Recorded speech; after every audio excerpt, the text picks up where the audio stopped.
Hello students, आपका स्वागत है नॉर्थ स्टार पब्लिक स्कूल भाई बाबूजान सर। देखो बच्चों, अगर आप मेरे चैनल में नए हैं तो मेरे चैनल को सब्सक्राइब करें, बेल आइकन दबाना ना भूलें।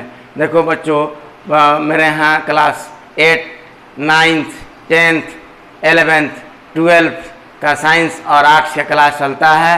आप किसी भी इंस्टीट्यूट में पढ़ते हैं तो आप मेरे यहाँ एक बार अवश्य पधारें। बहुत से ऐसे इंस्टीट्यूट हैं जो कुछ टॉपिक को वो लोग छोड़ देते हैं। उस टॉपिक के लिए जिस इंस्टीट्यूट में आप उस टॉपिक को नहीं पढ़ाया जाता हो, उस टॉपिक को छोड़ देते हो, उस टॉपिक के लिए मेरा इनसे संपर्क करें और संपर्क करके आप हमसे अपने पढ़ें। आप कहीं भी पढ़ते हो, एक बार अवश्य मेरे इंस्टीट्यूट में आएँ और मेरे इंस्टीट्यूट के स्टडी को देखें कि मेरे स्टडी किस तरह से है। अन्य इंस्टीट्यूट की अपेक्षा आपको अवश्य ही भी मिलेगा। तो देखो बच्चों, मैं तीसरे वीडियो के लिए मतलब क्लास 10th के फिजिक्स का ऑब्जेक्टिव का क्वेश्चन लेकर के आ रहा हूं। मेरा तीसरा वीडियो है, ये मार्केट के वस्तुओं से भिन्न है। मैं बोर्ड के एग्ज़ाम के लिए स्पेशल क्वेश्चन सेलेक्ट किया हूं। ये क्वेश्चन अवश्य आप देखें, मेरा 100% गारंटी है, बल्कि 100% नहीं बल्कि 110% गारंटी है। अगर आप मेरे ये ऑब्जेक्टिव का वीडियो देख लेते हैं, अगर बार बार रिपीट कर लेते हैं तो अवश्य ही आपका रिजल्ट बनेगा। मैं इसके लिए गारंटी देता हूं, इसलिए मेरा ये एक्सपीरियंस है। तो देखो बच्चों, हमने पहला फिजिक्स का पहला क्वेश्चन तीसरे वीडियो के रूप में लेके आ रहे हैं। किसी क्षण चुंबक के अंदर चुंबकीय क्षेत्र रेखाओं की दिशा क्या होती है। देखो बच्चों, किसी क्षण चुंबक के अंदर चुंबकीय क्षेत्र रेखाओं की दिशा क्या होती है, ये मेरा ऑब्जेक्टिव क्वेश्चन है। इसका आंसर होगा बच्चों, देखो, उत्तर ध्रुव से दक्षिण ध्रुव। लेकिन देखो बच्चों, हम लोग जानते हैं कि क्षण चुंबक को हम लोग अगर किसी भी दिशा में मतलब लटका में है ना, तो वो चुंबक जो है कि पृथ्वी जो है एक विशाल चुंबक की तरह कार्य करती है, वो अपने मतलब अक्ष के तरफ आकर्षित कर लेती है। इसलिए चुंबक को अगर हम स्वतंत्रतापूर्वक लटकाते हैं तो उत्तर दक्षिण की दिशा में आकर के स्थिर हो जाता है। तो क्वेश्चन एक ये भी बनता है ऑब्जेक्टिव का कि किसी क्षण चुंबक को स्वतंत्रतापूर्वक लटकाने पर वह किस दिशा की तरफ आकर्षित हो जाता है। तो देखो बच्चों, किसी क्षण चुंबक को स्वतंत्रतापूर्वक लटकाने पर वह उत्तर दक्षिण की दिशा में आकर के आकर्षित हो जाता है। इसलिए कि पृथ्वी एक विशाल चुंबक है, वह क्षण चुंबक को अपने अक्षीय स्थिति की तरफ आकर्षित, अपने चुंबकीय ध्रुव की तरफ आकर्षित कर लेती है।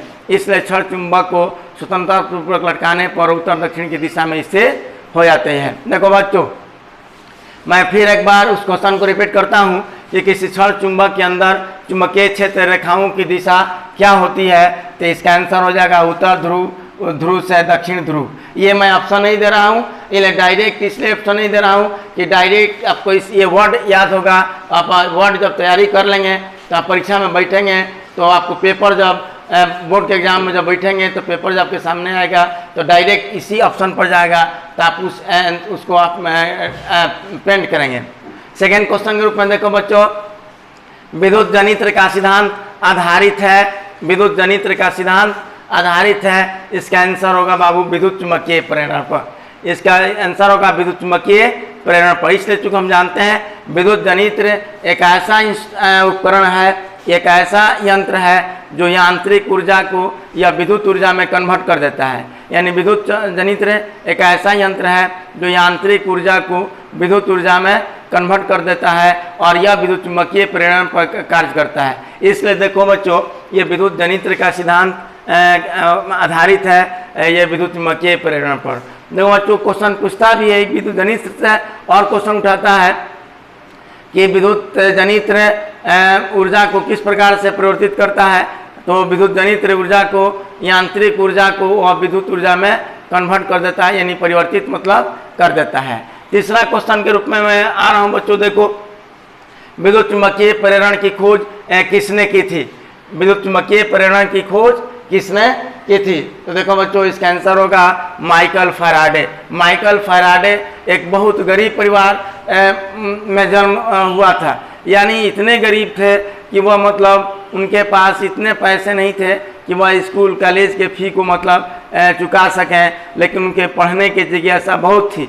इसलिए वो रोजगार के तलाश में निकले और एक जिल्दसाज यानी किताबों पर जिल्द बांधने वाला के यहाँ गए और उन्होंने थोड़ी सी मतलब तनख्वाह पर उस जिल्द बांधने वाले के यहाँ रह गए और जिल्द बांधने से पहले जो भी किताबें आती थी उस सारी किताबों को उन्होंने अध्ययन करते थे, यानी पढ़ लेते थे, उसके बाद उस पर जिल्द चढ़ाते थे। अब देखो बच्चों, ये इतना ऐसे ऐसे इतना मतलब प्रतिभाशाली हो गए कि एक बार ये उन्होंने हेम्फ्री डेवी के भाषण सुनने के लिए मिला और हेम्फ्री डेवी के भाषण को उन्होंने क्या किया कि सेम टू सेम, है ना, एक कॉपी में लिखा और लिख करके उस पर जिल्द चढ़ा दिया। चढ़ा करके ये आपको हेम्फ्री डेवी के पास ले गया। तो हेम्फ्री डेवी ने समझा कि ये बच्चा जो है ये बहुत प्रतिभाशाली है ना, इसलिए उन्होंने अपने असिस्टेंट्स के रूप में उस बच्चे को रख लिए और ऐसे ऐसे हेम्फ्री डेवी के साथ रहते काफ़ी उनको एक्सपीरियंस हो गया और चुंबकीय क्षेत्र में भी उन्होंने काफ़ी खोज किया, इसलिए बच्चों और उनको नोबेल पुरस्कार भी मतलब मिला। इसके बाद देखो बच्चों, इसलिए क्वेश्चन है विद्युत चुंबकीय प्रेरण की खोज किसने की थी? तो विद्युत चुंबकीय प्रेरण की खोज माइकल फैराडे ने की थी और ये जिसको अंत में माइकल फैराडे एक बहुत धनी व्यक्ति बन गए। इसके बाद देखो बच्चों, चौथा क्वेश्चन ग्रुप में हम ला रहे हैं बैटरी से किस प्रकार की धारा प्राप्त होती है। तो देखो बच्चों, बैटरी से हम लोग का धारा जो प्राप्त होती है दिश धारा है। ये एक ऐसी धारा है जो लगातार प्रवाहित होती है, ये अपनी दिशा को बदलती नहीं है, इसलिए बैटरी से जो धारा प्राप्त हम लोग होती है ये दिश धारा होती है। ये लगातार अपनी धारा को समय के साथ साथ प्रवाहित होती है, अपनी दिशा को बदलती नहीं है, इसलिए बैटरी से प्राप्त धारा को हम लोग क्या दिश धारा के नाम से जानते हैं, दिश धारा कहते हैं। तो क्वेश्चन मेरा चौथा क्वेश्चन ग्रुप में हमने दिया आपको कि बैटरी से किस प्रकार की धारा प्राप्त होती है, तो इसका आंसर होगा बच्चों देखो दिश धारा।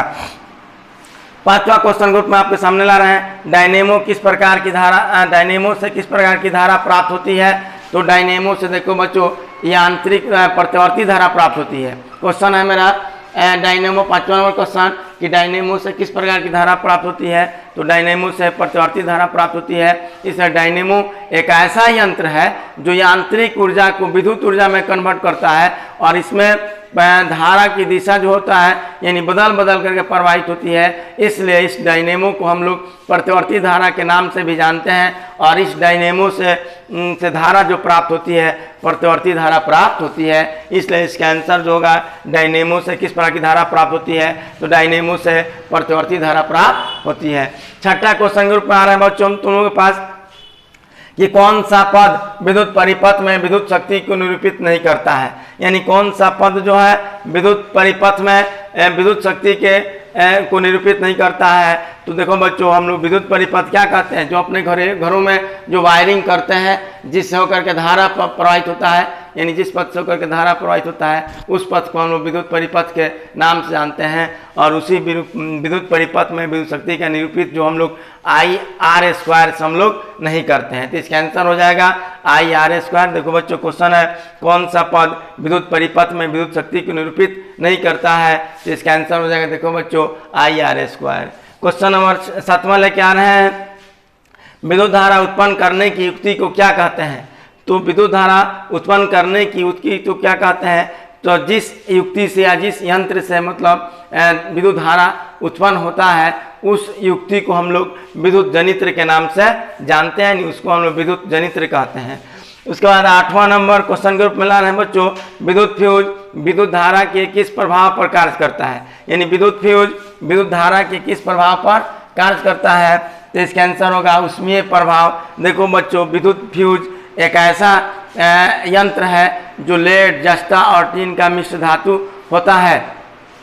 यह हम घरेलू विद्युत परिपथ में विद्युत फ्यूज का उपयोग करते हैं, इसलिए कि इसका गलनांक बहुत कम होता है। जब इससे होकर अधिक परिमाण में धारा प्रवाहित होता है तो ये स्वतः पिघल जाता है और परिपथ टूट जाता है, धारा का प्रवाह बंद हो जाता है और इस परिपथ से जुड़े radio, television, washing machine, cooler, fridge जो भी इंस्ट्रूमेंट होते हैं वह मतलब नष्ट होने से बच जाते हैं। इसलिए हम लोग घरेलू विद्युत परिपथ में विद्युत फ्यूज का भी उपयोग करते हैं।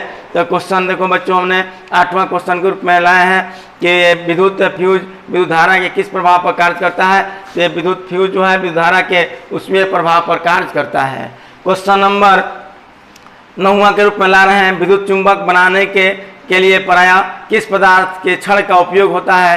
तो ये नरम लोहे के छड़ का उपयोग होता है। देखो बच्चों, विद्युत चुंबक एक होता है कृत्रिम चुंबक, एक होता है प्राकृतिक चुंबक। तो प्राकृतिक चुंबक जो होता है उसमें चुंबक का गुण हमेशा के लिए बना रहता है, कभी नष्ट नहीं होता है। लेकिन कृत्रिम चुंबक एक ऐसा चुंबक है जब तक उसमें हम धारा को प्रवाहित करते रहते हैं तब तक उसमें मतलब चुंबक का गुण रहता है, और जब धारा का प्रवाह बंद कर देते हैं तो चुंबक का मतलब गुण नष्ट रहता है। इसलिए इस प्रकार के से बने चुंबक को हम लोग क्या चीज़ अस्थायी चुंबक के नाम से भी जानते हैं। तो देखो बच्चों, हमने ये किया है, इसलिए विद्युत चुंबक बनाने के लिए किस पदार्थ के छड़ का उपयोग करते हैं? ये नरम लोहे के छड़ का हम लोग उपयोग करते हैं। क्वेश्चन नंबर 10 के रूप में ला रहे हैं, जल विद्युत संयंत्र किस ऊर्जा को विद्युत ऊर्जा में रूपांतरित करता है? देखो बच्चों, ये स्थितिज ऊर्जा को, किस ऊर्जा को?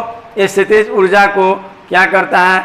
स्थितिज ऊर्जा को विद्युत ऊर्जा में कन्वर्ट करता है, रूपांतरित कर देता है। क्वेश्चन नंबर 11 के रूप में ला रहे हैं बच्चों, नरौरा नाभिकीय विद्युत संयंत्र किस राज्य में स्थित है? नरौरा नाभिकीय विद्युत संयंत्र किस राज्य में स्थित है? इसका आंसर होगा देखो बच्चों उत्तर प्रदेश। इसलिए नाभिकीय यंत्र एक ऐसा यंत्र है जिसमें ऊर्जा प्राप्ति के लिए इसमें ईंधन के रूप में यूरेनियम के छड़ का उपयोग किया जाता है, जो मतलब उत्तर प्रदेश में ये नाभिकीय संयंत्र है जिससे विद्युत ऊर्जा की प्राप्ति की जाती है। क्वेश्चन नंबर देखो बच्चों, फिर 11 में क्वेश्चन रिपीट करते हैं, नरौरा नाभिकीय विद्युत संयंत्र किस राज्य में स्थित है? तो इसका आंसर होगा बच्चों उत्तर प्रदेश। इसके अंदर देखो बच्चों, 12वां क्वेश्चन के रूप में आ रहे हैं, प्रकृति में पृथ्वी ऊर्जा का मुख्य स्रोत क्या है?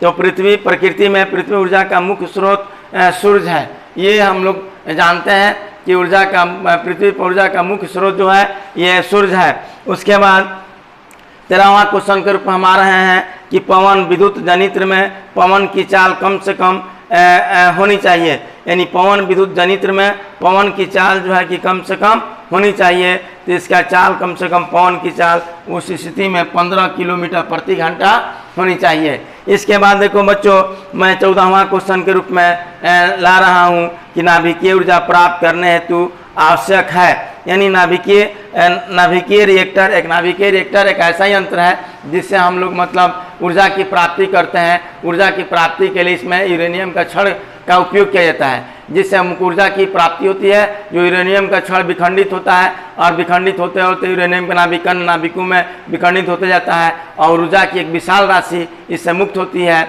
जिसका उपयोग हम लोग अपने आवश्यकताओं के अनुसार करते हैं। इस ऑब्जेक्टिव का क्वेश्चन ये करता है बच्चों। देखो फिर एक बार रिपीट करते हैं कि नाभिकीय ऊर्जा प्राप्त करने हेतु आवश्यक है, तो ये आंसर हो जाएगा बच्चों यूरेनियम।